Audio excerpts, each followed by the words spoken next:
to get teeth taken out or any of that stuff for patients, and there should be, or housing, or transportation help, or healthy cooking classes, or being able to buy organic food.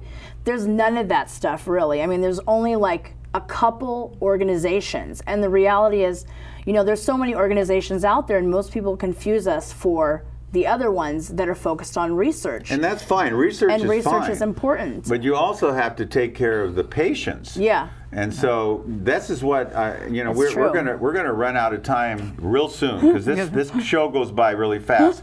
So I want to. She's laughing again. So I want to really dedicate the rest of the show. I think we got about 10 more minutes. To really talking to the audience and having them call you and really supporting. They can call me anytime. Yeah. Anytime, day or night, anytime. Right? So they can get a date. They can bid every on a September. date. Every September we do a date auction. We auction off celebrities and singles, and we have silent auction stuff, and it's a lot of fun. And every November to December we do Christmas and Hanukkah gift wrap. Yeah, and what about the patients that went through all the cancer? They can call also, especially call you patients and get some or real family support. members, the family members, all of it. Any of them. And tell some of your long, your goals. Talk about your goals, your future goals. Office. We're working on getting an office space. We really want to be able to bring patients into our office and talk to them about their specific type of cancer and show them videos about their cancer or the different treatment facilities that they can go to. We want to be able to do like a healthy eating, healthy living campaign where we would provide so many survivors with a gym membership and a gift card every single month for an organic food store so they can buy their organic food instead of eating the processed, chemically made foods. And then also healthy cooking classes. So we want to incorporate all the different things that aren't out there that should be out there and offer those to patients. Eventually housing. Okay, and I always say that everyone needs to have a vision. In a perfect world, like 10 years from now or 5 years from now, where would you want to be? You're going to start groups all over America, I understand. You're not going to just stay around California. What's some of your future everywhere. plans? International, when it's on the, the YouTube.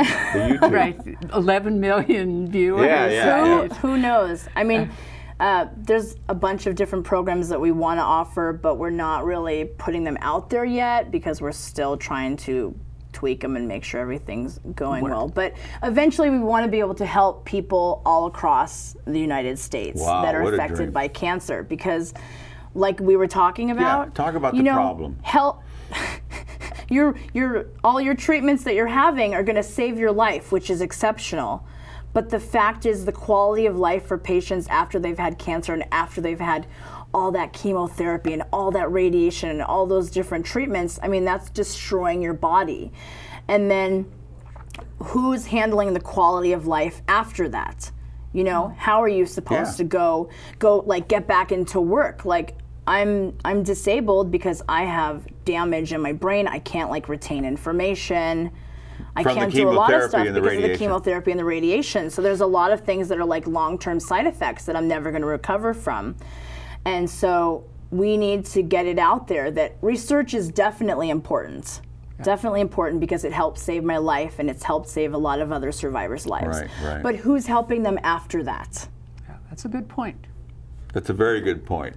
So what I'm hearing you say is that you being of service, what you're doing is you're putting yourself out there as a guinea pig. A guinea pig, as a guinea pig. I'm a guinea pig. And so what are some of the things that we have to look forward to? I mean, you're going to have movie stars and have, I can't explain it like you can. It's like every time we do the date auction, we have celebrities, and it's time with celebrities. So the celebrities don't actually attend the events, but what they do is they donate their time to go on a date with the person that buys the date from us. So the first year we did this, we auctioned off Kevin Sorbo and Dean Cain. And the woman who bought Dean Cain was from up north. And then the woman who bought, that sounds really radical. Dean Cain, the lady who bought a time with Dean Cain lived in Florida. Okay. And the other lady lived up Northern California to go out with Kevin Sorbo. So she went out on a golf date with Kevin Sorbo, spent time with him, we took pictures, it was a lot of fun. The woman who flew out from Florida went out with Dean Cain, and he took her, they went to Boccaccio's restaurant, and all these like gift cards are all donated from the businesses. And so fabulous they idea. went there, I know, and then he took her on a boat around the lake. So, wow. What lake?